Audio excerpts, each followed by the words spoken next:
Okay, so how do we conquer the people? Infect their minds with shame and self-loathing. And how do we do that? Make it a sin to think and reward self-denial. Okay, so what's the first step? Strip all the people of self-love. And how do we do that? Fear. Instill fear in them. Fear of what? Well, themselves first, and then a higher power, like a wrathful higher power. Okay, and how do we instill both fears at the same time? Well, a wrathful higher power makes people feel judged, unlovable, thus unworthy. Unworthy of thinking, unworthy of God. Okay, and how exactly does God make people feel unworthy? Well, with rules that instill self-hatred for being human and threaten punishment for imperfection. Genius, but why the higher power? Why can't we, the leaders, just declare what's moral? Right, because people don't dare offend a higher power. Okay, but how do we make people worship and obey God? Easy, make God their only salvation. How? Well, when people do wrong, he forgives them. When people are sad and lonely, he comforts them. And when people need love, he loves them.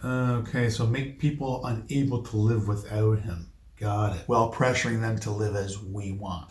Thus the people follow us, give us their minds, and beg we the worthier to control them. Okay, so let me summarize what I believe you're suggesting. Interfere with natural functioning by creating a God that enforces a set of rules that cause people to abandon their true selves and their conscience and follow God to their death. And that's not all. Okay, and what else? God can make any rule we want. For example, God could declare that sex before marriage is immoral. Okay. And God could declare that women aren't really human. Really? Do you want to have sex with whoever you want? Yeah. And do you want as many wives as you want? Yeah. And do you want to get into any trouble for doing anything you want to women? No. You see where I'm going with this? Yes. Whatever we want, God wants. And whatever we don't want, God threatens with eternal punishment. Okay, but why exacerbate the misery of the human journey? Because their misery is our money. Okay, but what if the real God? Hold on, what real God? Assume for a moment there's a real God. Okay, so just contemplate, what if the real universal spirit punishes us for creating a God that causes unnecessary and excessive guilt, shame, and suffering? Well, I suppose you could move somewhere else and convert those people to your one true God. In fact, I was just getting to that. Getting to what? Causing more conflict. See, your believers and my believers will fight to see who's right and righteous. And when your people don't accept my people, we'll call you phobic. We'll claim that you're offending us and violating our human rights. Even though your God may deny human rights to, say, women and gay people? Right, that's not going to matter because we'll get the media on our side that'll accuse you of abuses regardless of the abuses that we perpetuate and endorse. Okay, and how will that be good for you and me? The ultimate goal is power over all. Through war for God, we force everyone to sacrifice their lives, their assets, their children, all for us. Now, who, without mind, who's been loved by God, would not defend God to the death?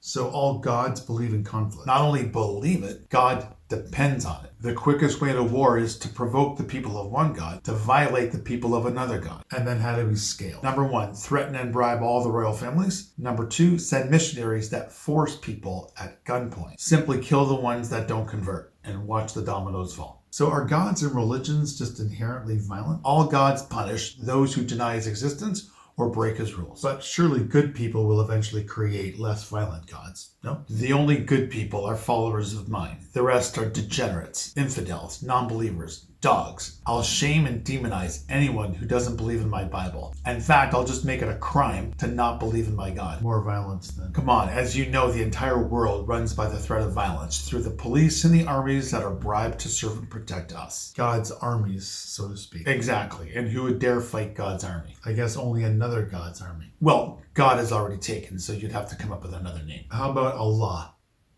Allah. Because Allah sets the laws. And there you have it. Excellent. And now I think we can both look forward to another 10,000 years of unnecessary suffering.